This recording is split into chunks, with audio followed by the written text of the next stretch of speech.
All right. Well, welcome back to Always on the Hunt. This week, we got another special guest.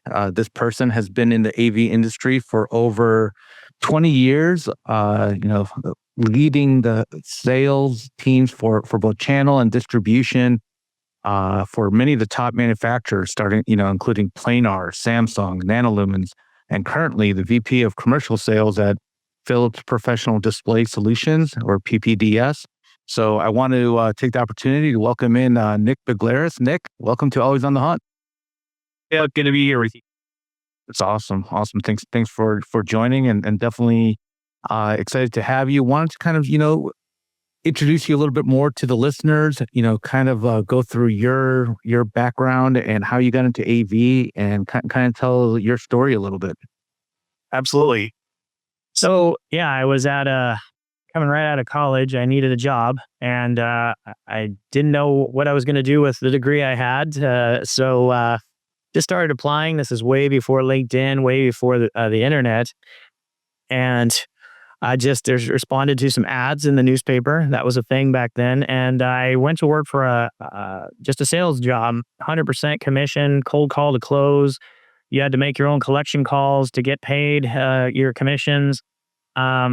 Sink or swim, be in your desk, but very rigid times. And I did well. I did really well. So I just started to succeed at that, but I didn't love it. What were you selling?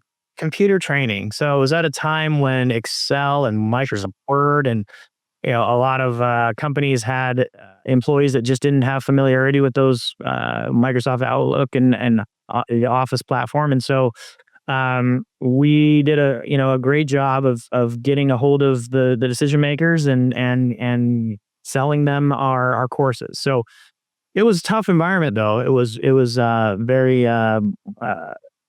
very aggressive style and the type of sales that you read about and think about and they make movies about. And so I enjoyed that and had a good time and did really well. But my boss at the time, who I had a lot of respect for, went over to Infocus, and she recruited me to come join her over there. And it was a significant pay cut for me at the time. It's one of the things I'm actually pretty proud of, though, because it got me into the AV industry.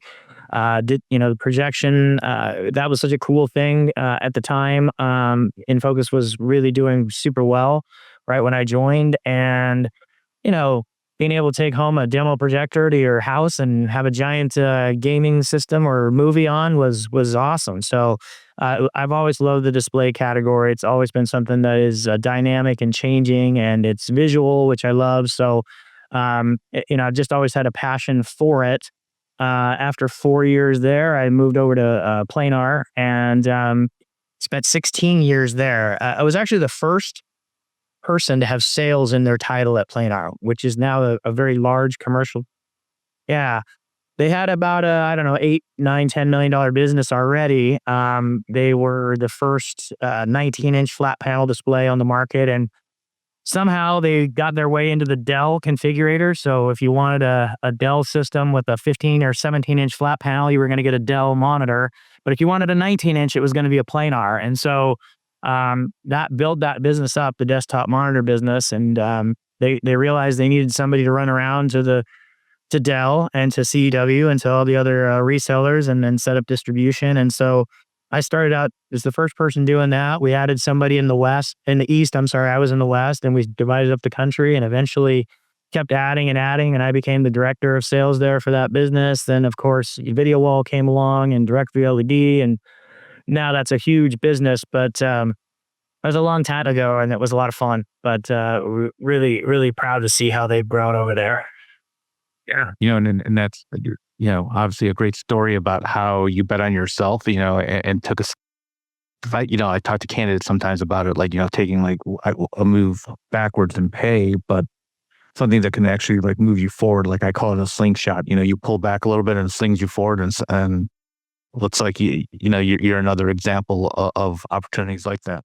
Yeah, absolutely. Something I really was proud of, actually, to get into more of a career focus and an industry that I could move around in and grow in. I could have continued to make pretty significant money at the time. Right. Doing really well, but that wasn't everything for me, and I'm really glad I made that change. Yeah. So let's talk about the AV industry. Obviously, it's it's always cool gadgets and a lot of awesome technology and stuff like that. What do you enjoy most about it? What would you say is like you know now that you made that move, what makes you really happy that you did that? It's always changing. There's always new technologies coming around. It's got a great group of people. I mean, I love the interaction with the partners, with the employees that I and the colleagues that I've worked with at the different organizations I've been at. I just really enjoy the fast pace. Nothing stays the same, and there's always something going on somewhere that creates a little bit of a fire, and I love that. I thrive in that chaos, and it's more chaotic than ever right now, as you know. And yeah, that's just meshes with my style of personality. I kind of am drawn to that. So I think overall, it's the ever changing and the fast paced nature of this industry that makes it fun for me. Yeah, so things are chaotic right now. I think that's a pretty fair word, no matter what side of the aisle you're on, right? But how are you guys handling it? What's life like now? For instance, my answer might be different in about an hour from now, depending on rap change. But we're managing through it. As Philips, we are part of the larger organization of TPV. So the nice thing is we have manufacturing plants all over. And so we can move things around as things change. It's hard to keep up with where we should be moving things a little bit. But yeah, we can adjust on the fly, and we are pretty dynamic that way. So um, yeah, it's definitely a challenge right now, and we're trying to make decisions, and we're a little bit hesitant to see how things are going to play out. So, um, you want to be bold and make moves quickly, but you also have to be patient and see how certain things are going to play out. So, um, yeah, it's an ongoing challenge, and we're addressing it as best we can. We have regular discussions of all hours of the day through the different continents that we're on, and I get a lot of emails at very strange times as we change and pivot through this. Yeah. So like obviously tariffs are on everyone's minds and affecting our industry pretty hard. But like we've been through other times, such as COVID and so forth. Um, how'd you handle it in the past? Like how do you face tough times or adversity and like get ahead or position yourself? Like how do you approach it? Personally, besides company wise. Yeah, I try to just focus on what I can control. I mean, that's really the main thing is focus on the big picture, the big projects, the big things that have to happen, and try to get the team behind you on that and keep them focused. There's just a lot to distract and bring in other directions, but I think it's just all about focus on what you can control. So you were mentioning getting emails at all weird times and having global meetings. That's obviously, I think, something. We live in a global economy, but not all companies are as global as PPDS is, right? TPV and so forth. How's that different for you versus your previous organizations where you're kind of more North America focused? Well, it is kind of wherever the sun is shining, I'm going to get emails from. So I literally could work 24 hours a day because, Philips, of course, and the PPDS organization has a lot of roots in Amsterdam. And so in Europe, they're a big brand. TPV is primarily based in Asia, but offices all over. And then, we've got the whole North America region here. So, yeah, wherever the sun is where I start working on different things. I really could be anywhere and be responding at any hour to something. So I try not to do that, but I do that a lot. I am working at all times, it seems, and that's fine. I'm enjoying it. So yeah, I think what surprised me is actually you know uh, um the similarities between the cultures. If you would have asked me before, I really had worked with the European organization, and as much as I do now with Asia, I might have made some assumptions based on some beliefs that I had about the style, but I think we're all very intense. I think we're all very passionate. We all want to move very quickly, um, and it's more similar than it isn't as we work across the globe. Yeah. Which is interesting because you're right. Like obviously a lot of different culturals and there's nuances, but at the end of the day, people are people, right? Like everywhere I've ever been in the world, no matter what country I visit, it always seems to come back to like people still want to be people, right? Yeah, and the relationships is what matters, and how we service people and support them is really what it comes down to, no matter where you are. Those are the most important factors, and so it's all about trust, and there's a number of ways to build trust, but that's really how, like you said, people are just going to want to work with the people that they trust and that they believe in. The products are important, but it's really that level of trust that drives a spirit of collaboration and partnership. Yeah, and you mentioned trust and relationships. I think those are like hallmarks of your career, right? From as long as I've known you, and what as your name comes up in different conversations, people always talk about like, hey, Nick's a relationship type guy, like he builds strong relationships and stuff like that. We'll talk about that a little bit more, like talk about your approach towards it or your thought process and like, hey, like developing those really, really long lasting, mutually beneficial relationships. Yeah, thanks for saying that. You and I have known each other a long time. It's really about speed for me. I've just been as responsive as possible, and that shouldn't differentiate me. It really shouldn't. Anybody can do what I do, but nobody does. Almost nobody does, and it's a key factor. And I don't mind saying it out loud because nobody will do it. And it's sad, but I respond within minutes, sometimes seconds, and I just do that with everything all the time. You don't have to be as crazy as I am, but it builds trust. And I just think with smartphones, if you're on an airplane, if you're in a different country, there's just no excuse. I just don't understand people that don't respond. So it's been a pet peeve, I guess I should say it more positively than that. It's been an initiative, a mindset of mine to just respond right away, instantly, and not necessarily with the answer. You can say, okay, it'll take me 48 hours to get back to you, or buy yourself a week if you want, but say something. There are so many black holes out there of email and voicemail that, people just get frustrated. And if they know you're going to respond, they'll come to you. And that's why the inbox is very full, is people just, start and end with me because they know I'm going to respond. And it builds just that trust that I'm talking about. They don't need to go to the competition, even though the competition might have a slightly better price or maybe a product that's a little bit more um, in line with what they're doing. I hate to say this way, but a lot of the stuff that we talk about there out in the industry is similar. TPV builds for a lot of other names besides Philips. So in some cases we are talking about the exact same stuff. And there are a lot of ways to differentiate yourself with the product and the warranty and service and support. But when it really comes down to is you're going to go to the person that you know you're going to get an answer from. And that's what I've really tried to instill in the teams that I build now, is be first to respond, be quick to respond, and then get the answers as fast as you possibly can too. But at least say something. Yeah, and I'm glad you actually mentioned that because, like, when I was an integrator, and we would have all these different reps calling on us, right? Because we're one of the top integrators in our market, and everyone will want to come and try to get us to switch over to their product lines. And one rep came in, and instead of pitching, instead of pitching, his product lines, he sat down with me. He's like, "What are you currently selling? Where are your holes? Where can you guys do better?" This and that. And then he's like, "Okay, well, I have these few product lines, right? That will fit these gaps or whatever."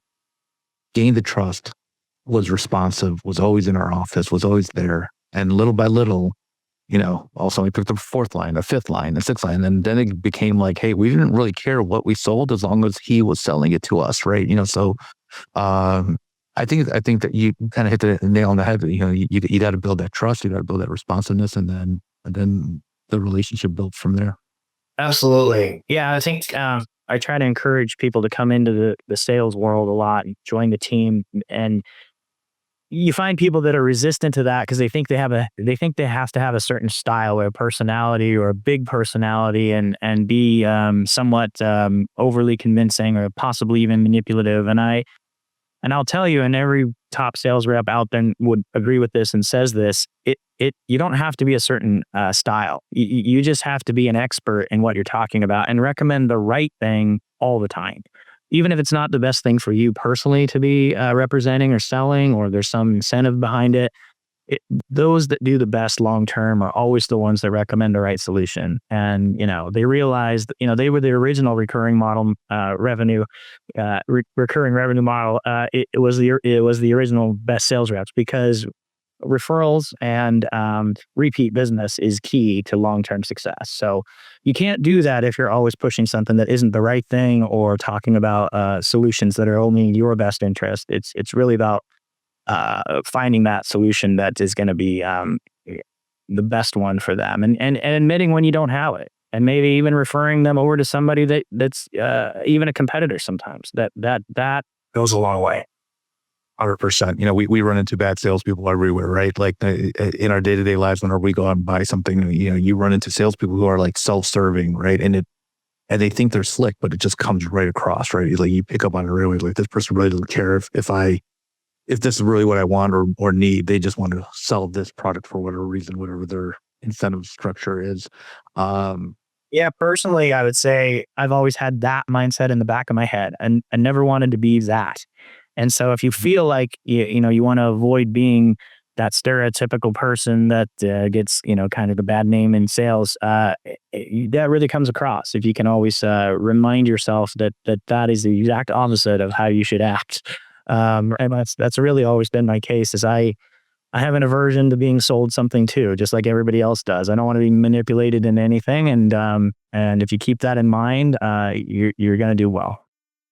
Right. And you're never going to get rich off one deal, right? Unless you're the guy that sold conveyor belts to FedEx, right? But typically you don't get rich off one deal. So you got to build those relationships. You got to build, the long term and play the long game. So let's talk about, your career. Speaking of long games, right?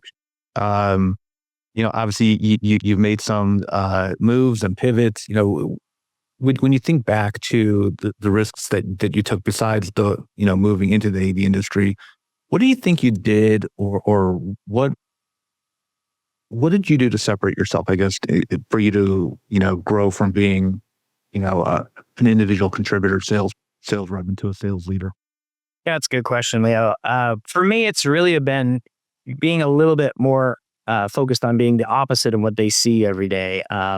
As I moved up in title, I think I was more of a grounded style than they're used to. I think a lot of people, as you move up the ranks in title, you get more and more buttoned up, and you do a lot more polished QBRs and things like that. And I think I really tried to be the breath of fresh air, the opposite of the big corporate leadership team that comes in, and really talk to them about their business and understand their business, but on a very grounded level, and be very open about, hey, here's where I think your interests are, and here's how where I'm trying to get to, and level with them. And then I'd have to be honest, it's not always the right approach.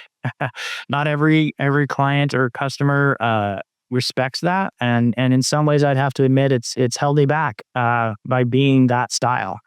But it's a style I stuck with because it's true. It's true who I am and how I am. And so I think the more you do that, the more real you are, and the more you just show yourself. It's endeared some people to me. It's made other people not feel like they were dealing with the most uh, standard style of how you're supposed to run a meeting or run a business. And that there's pros and cons to that style, but that is where it's the one I am, and so I stick to it. And I think overall, being true to who you are and how you are will eventually serve you. And I agree 100%. Look, there's always, it's funny. In the last episode, we talked about the same thing about, like, hey, there's always gonna be haters out there, and you got to be authentic, and you got to be who you are, and do your best of whatever kind of, there's a plaque that I'm reading right now. It says, "Whatever you are, be a good one." Right. So right behind you. And that's exactly it. Right. Like whoever you are, just be the best version of yourself. Right. So, but let's talk about like actual like work. Like you show up to work every day, obviously you're on a team and you're just outperforming your peers. Right. What do you think what do you think you were doing, or what did you think you did differently, to excel and outperform and then therefore grow into these leadership roles? Yeah, I think a lot of it's what I said, being very fast and responsive, but knowing the customer, like having a good understanding of their business is key. So when you're talking to a specific type of customer that focuses on a specific vertical, you really want to understand how do they make money, what's important to them, and if you can speak to them at that level, and or at least I should say it this way. If you can ask questions about that, because you have at least a surface level understanding of their business, you can ask much more intelligent questions and get people talking about what is really important to them. And you can unearth a lot of important information. And it just shows that you care. It shows that you've done your homework, and it builds that trust. I mean, that's really what it is taking the time to do pre-calls and do some analysis and research before you talk to a customer or a client, or even somebody you're interviewing. If the more you seem to have done your homework, I think you really stand out compared to the people that they regularly see that just don't do that. Then again, and then I would just say the responsiveness is key. Being fast is such a massive advantage, and being responsive is just so rare, unfortunately. That's so crazy. It is. Anybody can do it at a zero skill set that nobody couldn't just copy, but they don't. And it really stands out, and I'm not afraid to say it because I know people will continue to not be responsive. Tries to be easy vegan is what I live by. Right. Or responding at all, because like the whole term of ghosting has just become so mainstream and it's become almost acceptable, which is so not. Like, how hard is it to send a reply like at some point? It's crazy. All right. So you've hit this growth where now you're in leadership, you're building teams. What are you looking for? When you're interviewing and you have a candidate sitting in front of you, either in person or on a Teams call or whatever. What are you hoping to see in that individual? Yeah, energy really. It's just energy, and you don't have to have a specific style. You don't have to be as frenetic as I am, but you definitely need to show that you're passionate, that you want to learn, that you have a capacity to learn, that you're curious. I don't really care if you don't have a strong background in the technology that we have. I don't really care about if you are a little more introverted, or whatever your interests are. If you're genuine and you are curious and you have a passion some of the best people on our team are not big talkers, but they are very curious and very passionate, and want to understand the technology. And they don't have to have the big flash, the smile, and light up the room. They gain respect, particularly in this industry that has a lot of that style. If you can just command the knowledge and know what you're talking about, it goes a lot farther, because we talk about meeting with the sales organizations, a lot of the partners that we have, but the main people to meet with are the design engineers, the people that are behind in the back office and are, working late hours, and, are probably not going to come out and play top golf with you. They're going to, want to know that you know what you're talking about, and how you can create a solution for them that's going to help them with their customer, and that they can trust it, and that you're going to stand behind it when something goes wrong, not if. Nothing, everyone in this industry has something that goes wrong, and that's really that's really the community to speak to. So it's overrated to think that being a certain personality style is the best way you're going to be successful in a sales organization. So I think it's really about uh, confidence, and really understanding the products you're speaking to. Right. So it's about being knowledgeable. It's about being trustworthy. I think that's the big word that you repeated, right? Right. And then also responsiveness, right? Because they know that, there's going to be a time where they're going to need you to pick up the phone and help them solve their problems. And that's pretty simple, right? The and PBDS is solutions. So, it's more, we really try to focus on how do we bring this thing together that you're trying to do. If we just talk about hardware, again, TPV builds for everybody. So we're really going to just be talking about the same things that everyone else is talking about, and in some cases the exact same thing with a different name on it. So, um, what we want to talk about is how does this solve a problem? How do we bring ancillary software products or other, mounting solutions or whatever the partnership may be? How do we put that together for you and make a team that's going to make this solution work for what you're trying to do? Yeah. In regards to like building a team and, culture is a word that gets thrown around a lot. Like, what do you do to create that team chemistry and culture and organization that where everyone's kind of rowing that same direction? Yeah, it's tough. I mean, it's tough to get people on the same page. Especially as we're all more remote and not in an office setting as much. It's challenge, I think, out to do that. What I try to do is make it fun. I really try to recruit people that I enjoy working with, that I think will enjoy the culture that we have here. And I try to focus on having a good time. I mean that at this stage and age of my career, I really want to work for and with people that I enjoy my work. Um, and that's more important than anything. That's number one.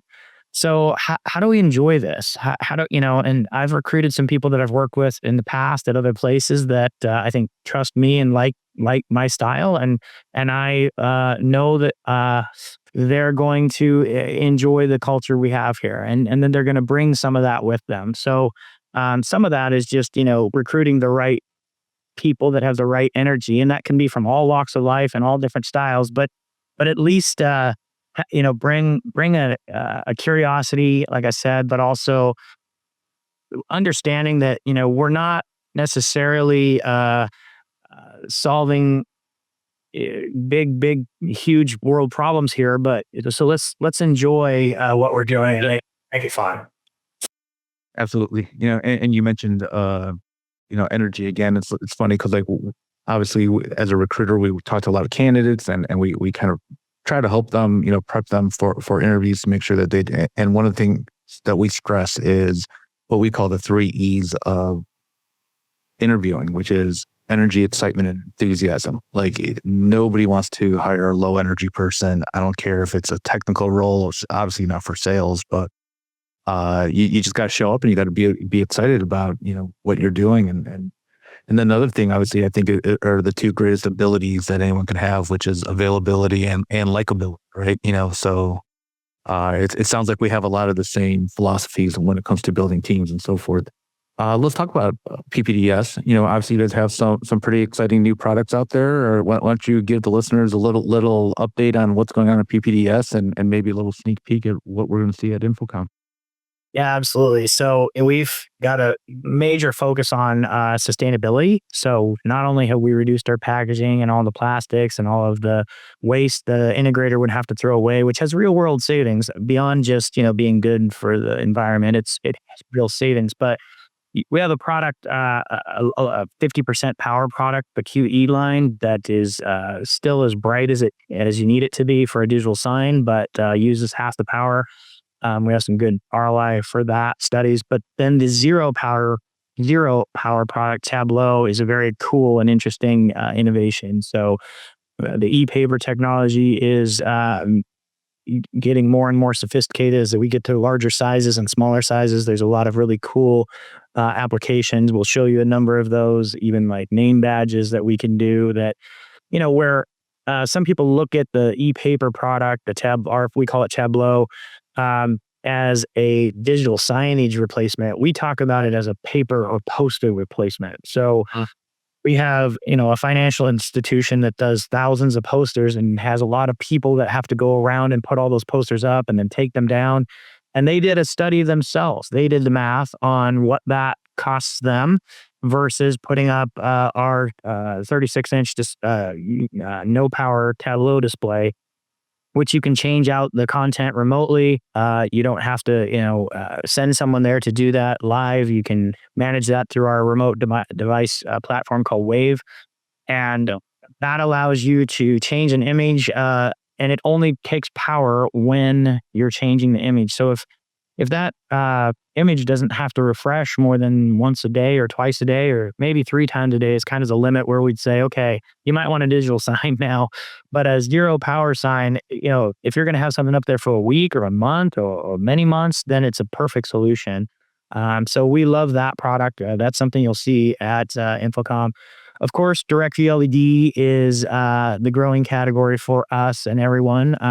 We have some cool innovations there, though. So I'll speak to those as we get closer to Infocom, but you'll see, so we're doing some really unique things with how we're doing our all-in-one product and the different ways that we manage content. You'll see some new innovation there. And we're able to just do some pretty aggressive pricing in the industry, and that's making it a little bit disruptive for us, and so disruptive for the industry, and I that's always fun when you can be aggressive in that space, and that's such a cool product. The direct view LED category in general is just so dynamic and growing and changing, and as we get into mini pixel and all of the rest of that, it's just a fun category with all that you can do. And coming from a company like NanoLumens, who your last guest was, they're starting to do some really cool stuff, and really love seeing a lot of the more innovative installations that those guys are doing. Yeah. No, look, I think the direct view LED category in general is just one of the more exciting, more innovative spaces. I think, obviously, I don't know, I kind of geek out when I see these large video walls, right? So it always like, wow, that looks awesome. But when the Sphere came out, like I was just sitting there, just staring at that building. I'm like, what is going on? But yeah, it sounds great. It sounds like there's a lot of excitement coming out of PPDS and a lot of things to look forward to. What's your outlook? Like how do you feel about the industry as a whole? And business out there. I know it's been a little tough for a lot of different companies out there. How are you guys seeing it? Oh, we think the opportunity long term is huge. I mean, we know LED is going to continue to grow. We think that the e-paper category has a lot of room to grow. The digital signage is expanding. AV and digital signage are merging, so we'll see that continue. The introduction of AI makes things kind of fun because I think it takes out a lot of the legwork for some of the design people. It's just going to make their lives faster. I don't think it's going to replace jobs as much as it's going to augment and enhance jobs. So I think that's exciting. And the growth in broadcast that we're seeing and all of that is wonderful. So I think it'll continue to expand. Short term, I think that there's a lot of interest. It depends, who has product here and who has product on the way and where it's coming from and how much of it you want it to come from this country versus that country. So, it's going to be a real navigation here over the next several months. Hopefully, it's only months, and I think that'll have a little bit. But long term, we're very, very excited and think we have a lot of room to grow. And we are doing a lot on the hotel side too. So we have a whole hotel TV business that rolls up into me, and Right. we're seeing some really cool innovations there and have a really good story and solution for that space. Great. Yeah, no, like I get that question all the time from candidates, especially those who are unemployed right now. It's like, how's the market? How's the market? And I'm like, look, it's challenging, but long term, things will bounce back. I think we're just going through one of those soft dips that hopefully we start climbing out of, and yeah, there's just a lot of exciting products and a lot of good needs out there and usage for it. Let's jump back into a little bit more personal questions. I just want to kind of get you to reflect a little bit on your career and kind of talk about some of your favorite memories. But like, when you look over the time, your career and stuff like that, like what were some moments or memories that like were really the most impactful or meaningful for you in your career?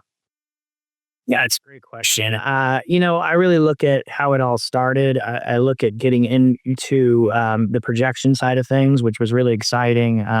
Seeing giant screens on the wall on a huge screen was so cool that you could have a smaller and smaller and smaller projector as they kind of continue to get into the very small small conference room, and then in even like the personal projectors that was always really exciting. And so I just loved being a part of the transformation that we saw. And then going over to Planar, when I started there, a lot of businesses were using CRT computer monitors. So I saw the whole transformation from CRT and big TV style monitors to flat panel. So that was a cool time. And then the emergence of video wall, and then that being kind of cannibalized by direct view LED is really another exciting space. So those innovations are what I think I look at the most. Going to Infocom and ISC now, it's just all direct view LED everywhere. Right.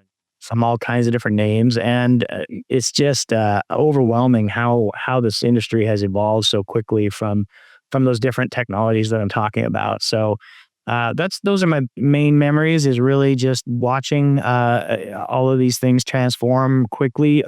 Each year there seems to be some new innovation. And we're now seeing it as, like I said, as a mini LED and micro LED. That space is even more impressive. And so some of the booths that you see now at these shows are just mind blowing, what they're able to accomplish. And the 3D aspect's always been there. If that's ever going to come, it kind of comes and goes, right, as a theme. But some of these curved displays that can allow for what looks like an immersive experience is really cool. So I've seen some awesome installations, and that really is what I find to be the most invigorating and wonderful part about this whole industry, is just seeing what you can do. The constant, yeah, innovation's constant. So let's think about it. Like over the years, what was your favorite product that you've ever sold or used? Oh wow! I mean, that's a great question. There's so many that come to mind. I think at Planar, we were doing some really cool stuff that was different shapes. So they had a perfect square display, and they were able to do a lot of tiling. And as we've seen at NanoLumens, some of their installations where they have used a lot of white space, like a lot of empty space, to create an architectural design. Those are the things that come to mind first, where it's not just the display; they're kind of using the background and the wall space, the negative space, so to speak, to create. One of the coolest installations I've seen is at a house of worship, where they created a cross out of the negative space, and then they had like serene images on the actual LEDs themselves. It's just a cool effect. And there's some other ones like that I really think are outstanding installations. So continuing to see that. We're just getting started in that category here at PPDS, and I think you'll see some stuff that we'll show you soon in some testimonials that we're doing that I'll say are my new favorites. Yeah. Right. Awesome. Because you're right. Nobody just wants to put up like a boring 16:9 wall, right? It's the mix of the digital technology and the application versus then the design element, which makes it really cool. Angle of that. Yeah. The more we're doing shapes, the more interesting it is to me.